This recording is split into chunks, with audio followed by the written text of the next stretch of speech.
지난주에 우리는 다락으로 올라가 예루살렘 쪽을 향한 창문을 열어놓고 기도하고 감사했던 다니엘에 관한 말씀을 함께 나누었습니다.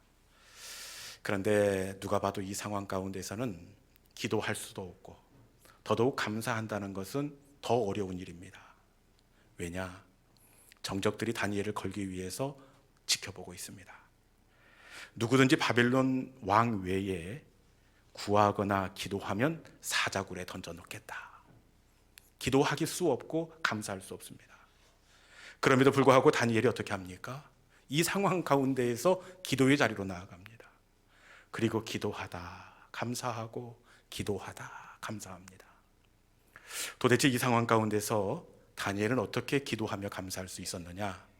그것은 창문을 열었기 때문에 그렇습니다. 어느 쪽 창문이죠? 예루살렘 쪽을 향한 창문이었습니다. 다니엘이 바라본 것은 예루살렘이 아니라 예루살렘 성전 속에 담아놓은 하나님의 약속을 바라보았습니다. 하나님께서 예루살렘 성전에 어떤 약속을 담아 놓으셨느냐? 솔로몬이 성전을 봉헌한 그때 하나님은 솔로몬의 성전 봉헌을 받으시고 이렇게 약속을 하십니다. 너희가 만약 적국에 사로잡혀 간다고 하더라도 만약 이 성전을 향하여 얼굴을 구하며 손을 들고 기도하면 내가 하늘에서 듣고 너희를 이 땅으로 반드시 돌아오게 하겠다. 하늘이 닫혀 비가 내리지 않는다고 하더라도 성전을 향하여 손을 들면 내가 복된 소낙비를 내려주겠다. 이렇게 약속을 했습니다. 다니엘은 성전 속에 담아 놓으신 하나님의 약속을 바라볼 때 기도할 수가 있었습니다. 여러분, 그런데 예루살렘 성전보다 더 좋은 참 성전, 그것이 있는데 그분이 바로 예수 그리스도가 되는 줄로 믿습니다. 예루살렘 성전의 약속을 담아 놓으셨듯이 우리 하나님은 참 성전 되신 예수 그리스도 안에 더 좋은 보증과 더 좋은 약속을 담아 놓으셨습니다. 예수 안에 지혜와 지식을 담아 놓고 예수 안에 치유를 담아 놓고 예수 안에 자유를 담아 놓으셨습니다. 누구든지 주의 이름을 부르는 자는 구원을 얻으리라. 다니엘이 창문을 열었다면 우리는 주의 이름을 불러야 합니다. 주의 이름을 부르는 자에게 예수 그리스도의 안에 담아 놓은 하나님의 약속, 은혜와 평강이 이루어지게 될 줄로 믿습니다. 이 시간 약속을 바라보고 주의 이름을 부르는 믿음의 성도들이 될 수 있기를 주님의 이름으로 축원합니다. 오늘 본문은 예수님께서 예루살렘에 입성하던 그날을 배경으로 하고 있습니다. 예루살렘 가까운 베다니와 벳바게에 이를 때에 예수님께서 제자 둘을 건넌 마을로 보내십니다. 왜 보내시죠? 가서 나귀 새끼를 끌고 오라, 이렇게 말씀하십니다. 제자들이 건넌 마을로 가 나귀 새끼를 몰고 오고, 그리고 제자들은 겉옷을 벗어 나귀 등의 안장으로 올려놓습니다.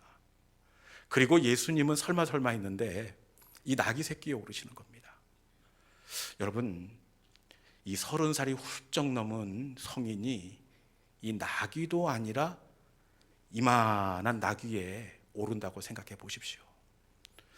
누가 봐도 어울리지 않고 누가 봐도 우스꽝스럽습니다. 우리는 어울리지 않는다고 생각을 하는데 예수님께서 나귀 등에 올라타시고 예루살렘 가까운 곳, 이 감람산 내리막길을 나귀를 타고 이렇게 딱 접어서는데 이 이스라엘 백성들의 반응이 우리의 예상과는 전혀 다릅니다. 우리는 전혀 어울리지 않는데 이 사람들은 이 예수님이 오시는 그 길에 자신들의 겉옷을 벗어 마치 왕이 오시는 것처럼 카펫을 만듭니다.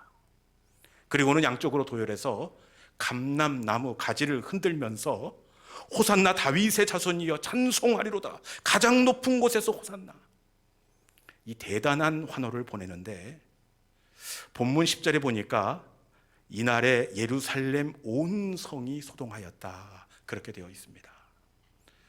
제가 보니까요, 평양에서 김정은 올 때 그 평양 사람들이 열광하는 것은 저리 가라입니다. 정말로 이날 예수님께 보냈던 그 환호와 경배는 정말 대단했습니다. 여러분, 왜 이 사람들이 이렇게 열렬한 환호를 보내느냐? 그것은 스가랴 예언자의 메시아에 대한 예언을 이스라엘 백성들이 알고 있었기 때문에 그래요. 우리 스가랴 9장 9절에 있는 말씀 같이 한번 읽어봅시다. 같이 봅니다. 자, 시작. 시온에 따라 크게 기뻐할지어다. 예루살렘에 따라 즐거이 부를지어다. 보라, 내 왕이 임하시나니 그는 공의로우시며 구원을 베푸시며 겸손하여 나귀를 타시나니 나귀의 작은 것 곧 나귀 새끼니라. 아멘. 예수님이 오시기 훨씬 이전에 구약의 스가랴 선지자가 메시아가 오시는데 그분은 나귀의 어린 것 새끼를 타고 오실 것이다. 이 이스라엘 백성들은 뼛속까지 스가랴 예언자의 예언을 기억하고 있습니다. 사실 앞서 예수님이 치유로 병자를 일으키십니다. 눈먼 자를 뜨게 하십니다. 그래서 이스라엘 백성들의 마음속에는 저분이 메시아인가 하는 의문이 있었는데, 아니, 그분이 스가랴 예언자의 예언대로 나귀를 타고 예루살렘에 입성하는 것을 볼 때 이 사람들은 확신했습니다. 틀림없는 우리를 구원할 메시아였던 겁니다. 여러분, 그렇기에 이날 이 사람들이 보낸 찬송은 하나님께 보낸 정말 가슴에 그 경배와 찬송이었습니다. 그런데 이 찬송과 경배가 어떻게 되었습니까? 이 찬송과 경배가 얼마 가지 않습니다. 잠시 뒤에 하나님처럼 올려들었던 이들의 경배와 찬송이 어떻게 됩니까? 다 함께 누가복음 23장 21절의 말씀. 호산나 다윗의 자손이여, 이 찬송이 어떻게 바뀌는지 같이 한번 읽습니다. 자, 시작. 그들은 소리질러 이르되 그를 십자가에 못 박게 하소서, 십자가에 못 박게 하소서 하는지라. 아멘. 종려나무 가지를 흔들었던 이들의 찬송이 십자가에 못 박게 하소서, 십자가에 못 박게 하소서, 예수님을 향한 배반으로 바뀌고 말았습니다. 이날의 분위기를 우리가 알 수 있는 대목이 있는데, 십자가에 못 박게 하소서 이 다음에 빌라도가 혹시나 싶어서 예수를 놓으려 하는지라. 그런데 십자가에 못 박게 하소서 이들의 함성이 어떻게 되느냐? 본문 23절 말씀에 보면, 누가복음 23장 23절 말씀에 보면 재촉하여 더욱 소리질러 이르되 십자가에 못 박게 하소서, 이렇게 되어 있습니다. 재촉하여 더욱 소리질렀다. 여러분, 어떻게 소리질렀을까요? 당시의 분위기는 알 수 없지만 혹시나 예수님을 놓아줄까 싶어 아주 날카로운 비명으로 얼굴을 붉히면서 악을 써가면서 십자가에 못 박으소서, 십자가에 못 박으라, 이렇게 예수님을 향해서 저주를 쏟아 부었습니다. 불과 얼마 전까지는 나에게 경배와 찬송을 올렸던 군중들입니다. 그런데 얼마 있지 않아 나를 십자가에 못 박으소서. 여러분, 이런 배신을 바라보면서 우리 예수님의 마음이 어떻겠습니까? 세상에서 가장 아픈 것이 바로 배신 아닙니까? 여러분들도 배신 혹시 당해보셨습니까? 믿었던 사람에게 당하는 그 배신이 세상에서 가장 가슴 아픈 그런 사건입니다. 철석까지 믿었던 남편에게 배신을 당해 보십시오. 그 분노와 억울함을 어떻게 해소할 수가 있습니까? 정말 사랑하고 믿었던 친구에게 배신을 당해 보십시오. 이것은 정말 설명할 수 없는 어려움의 시간인 동시에 감당이 안 됩니다. 그런데 우리 예수님의 배신 만만치 않습니다. 열광했던 군중들이 십자가에 못 박으라, 악을 쓰면서 나를 죽이려고 달려들고 있습니다. 이 청중들의 배신 앞에서 얼마나 예수님의 마음이 무너졌겠습니까? 그런데 예수님의 배신은 이번이 처음이 아니더라고요. 예수님은 앞서 어떤 배신을 당했느냐? 가장 신뢰하고 특별한 마음을 주었던 그 사람에게 배신을 당했습니다. 그 사람이 바로 누구입니까? 이 베드로입니다. 야, 이 베드로, 이 사람, 다른 제자들은 몰라도 베드로는 절대로 우리 예수님을 배반하면 안 되는 것 아닙니까? 왜냐? 베드로는 예수님께 특별한 손가락이었습니다. 다른 제자들 집에는 신방 한 번 가본 적이 없어요. 그런데 이 베드로 집에는 심지어 장모님이 아프시다고 하니까 이 환우 신방을 가십니다. 그리고 그녀의 손을 붙잡고 기도하시고 낫게 해주십니다. 다른 제자들이 받지 못한 특별한 마음을 받았으면 배신하면 안 됩니다. 뿐만 아니라 이 베드로는 다른 제자들 몰래 예수님께서 특별한 곳에 베드로를 챙기시는 각별한 사랑을 받았습니다. 회당장 야이로의 딸이 아파 신방 갈 때도 베드로를 챙기시고 다른 제자 몰래, 꼭 그 5일장 서는 시골에서 다른 그 형제들 몰래 너만 나와 하면서 데리고 가는 것 같아요. 야이로 집에 갈 때도 베드로를 챙기시고, 변화산에 가서 기도하실 때도 베드로를 따로 챙기십니다. 그리고 십자가를 앞에 놓고 예수님이 이 잔이 옮겨지기를 기도하던 그날도 베드로를 따로 챙기십니다. 여러분, 다른 제자들이 질투할 만큼 아주 각별한 사랑을 받았습니다. 그런데 어떻게 되었습니까? 예수님이 보는 앞에서 예수님을 모른다고 배반했습니다. 그런데 그냥 배반해도 가슴이 아플 터인데, 이 모닥불 너머로 베드로가 예수님과 눈이 마주치는데도 불구하고 그냥 배반한 것이 아니라 어떻게 배반했다고요?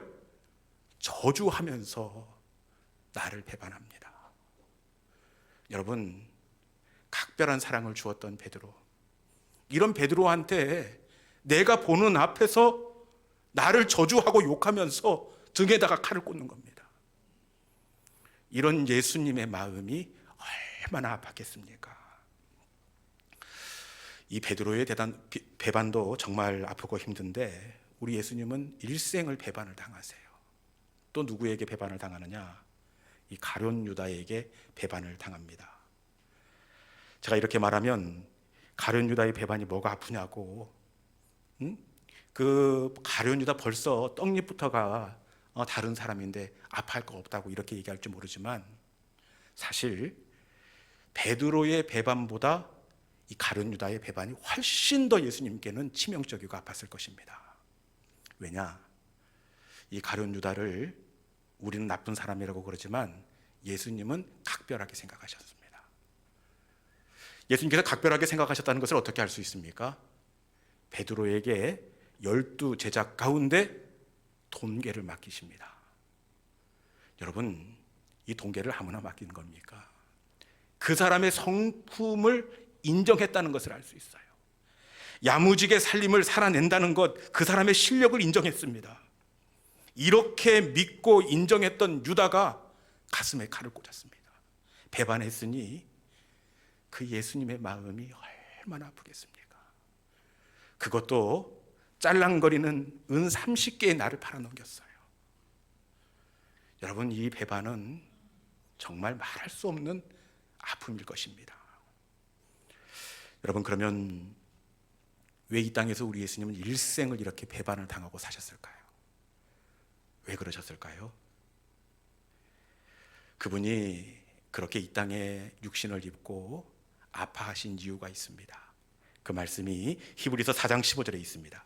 히브리서 4장 15절에 있는 말씀, 그분이 왜 일생을 배반당하시고 아픔을 겪으셨는지 우리 본문을 읽습니다. 자, 시작. 우리에게 있는 대제사장은 우리의 연약함을 동정하지 못하실 리가 아니요 모든 일에 우리와 똑같이 시험을 받으신 이로되 죄는 없으시니라. 다시 한번 읽어봅시다. 다시 한번 읽어봅니다. 아주 중요한 말씀입니다. 여기서 대제사장은 예수님을 가리킵니다. 자, 읽습니다. 자, 시작. 우리에게 있는 대제사장은 우리의 연약함을 동정하지 못하실 리가 아니요 모든 일에 우리와 똑같이 시험을 받으신 이로되 죄는 없으시니라. 아멘. 예수님이 왜 이 땅에서 가슴 아픈 배신을 당하셨느냐? 그것은 우리의 연약함을 동정하지 못하실 리가 아니에요. 우리의 연약함을 동정하시기 위함입니다. 동정이란 원어적 의미를 보니까 남의 어려운 처지를 자기 일처럼 알아주거나 가엾게 여기는 마음입니다. 예수님은 우리를 동정하기 위해, 우리를 이해하시고 우리를 공감하기 위해 우리와 똑같이 시험을 당하셨습니다. 그런데 우리 예수님께서 시험을 당하시되 어떻게 당했다라고 되어 있습니까? 모든 일에 똑같이, 우리와 똑같이.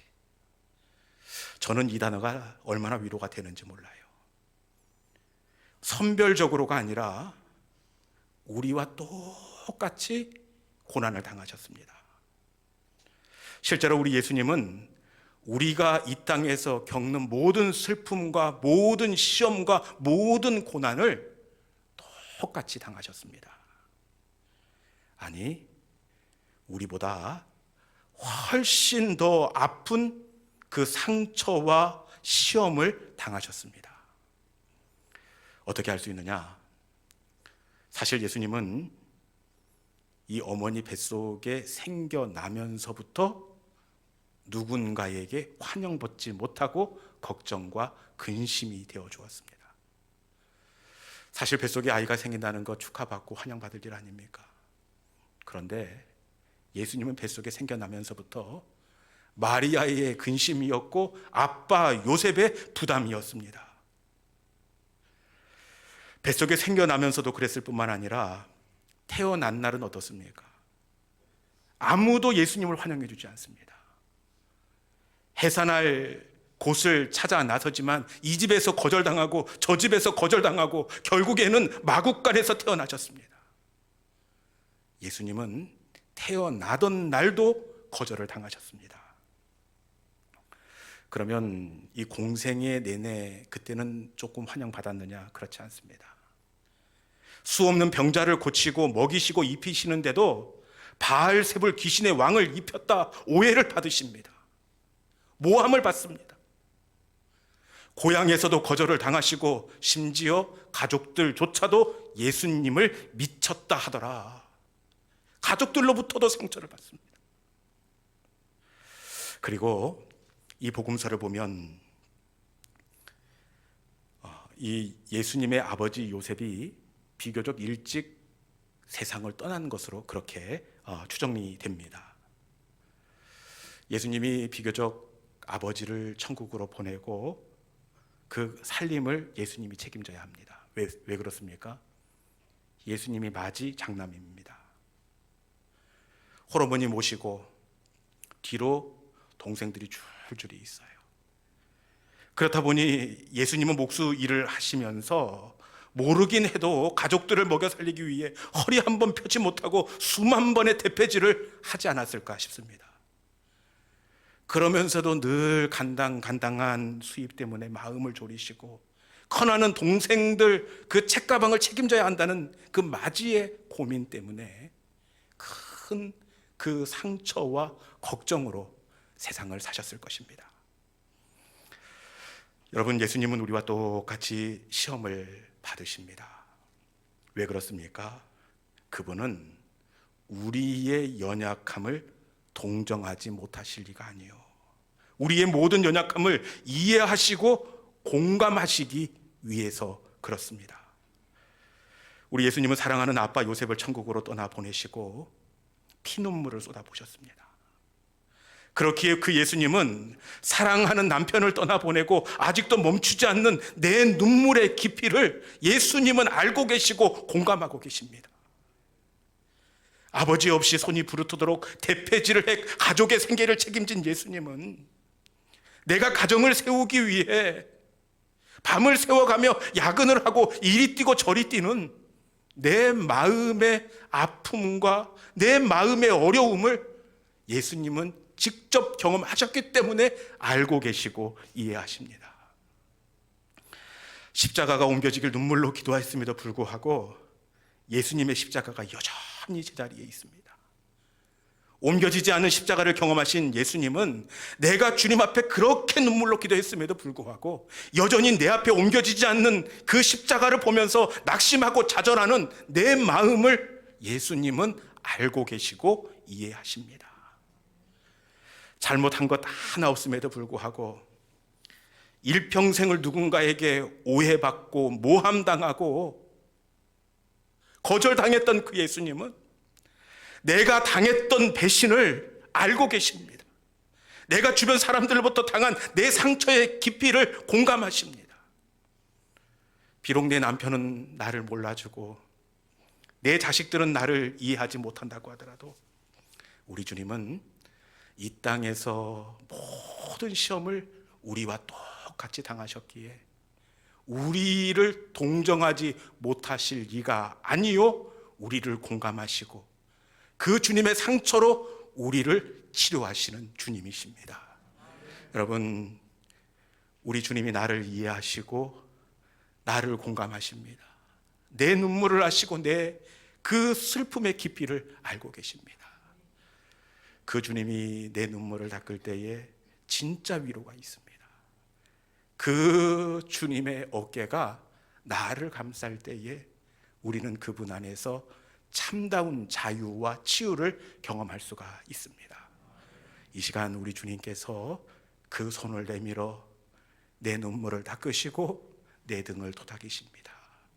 이 시간 주님이 나를 위로하시는 그 회복과 치유를 경험하는 우리 모든 믿음의 성도들이 될 수 있기를 주님의 이름으로 축원합니다. 이 시간 주신 말씀을 우리가 마음속에 새기고 우리 아바 아버지 찬양할 텐데요. 우리 주님은 우리의 아버지가 되시고 나를 공감하시고 이해하시는 분이십니다. 내가 볼 수 없는 상처까지 만져주시고 남편도 나를 이해하지 못하고 왜 그러느냐고, 남편도 나를 몰라주는데 우리 주님은 내가 겪은 그 상처를 이미 경험하셨기에 그 상처로 나를 이해하시고 나를 위로하시겠다, 이렇게 말씀하십니다. 이 시간 주신 말씀을 마음속에 품고 주님, 나의 상처난 마음을, 나의 멈추지 않는 눈물을 주님께서 닦아 주옵소서. 나를 이해하시고 공감해 주시니 감사합니다. 이 시간 우리 아바 아버지 함께 찬양하도록 하겠습니다.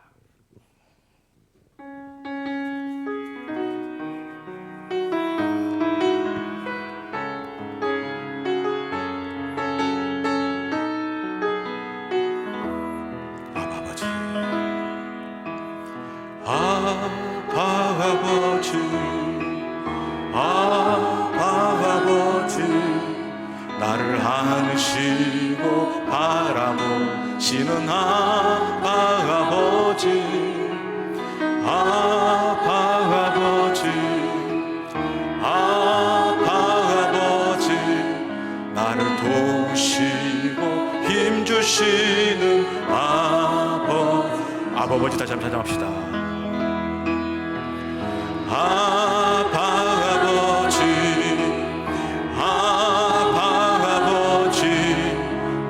안으시고 바라보시는 아바 아버지, 아바 아버지, 아바 아버지, 나를 도우시고 힘주시는 아버지. 주는 내 맘,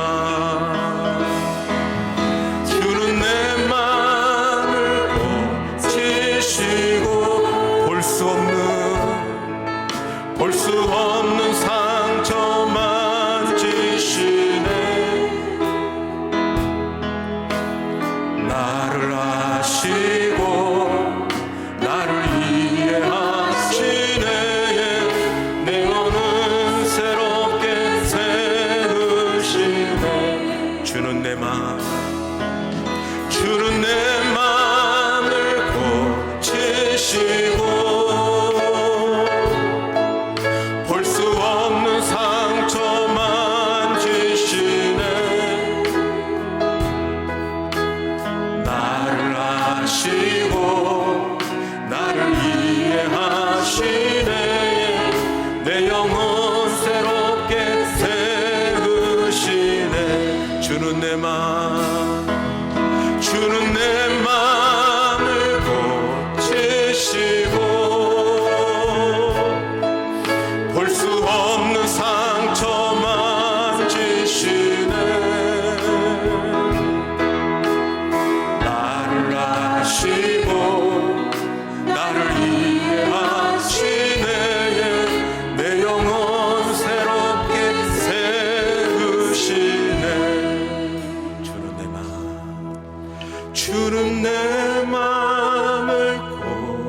하시고 나를 위해 하시네.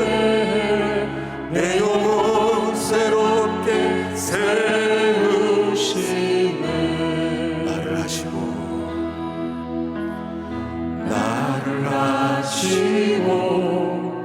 나를 위해 하시네. 내 영혼 새롭게 세우시네.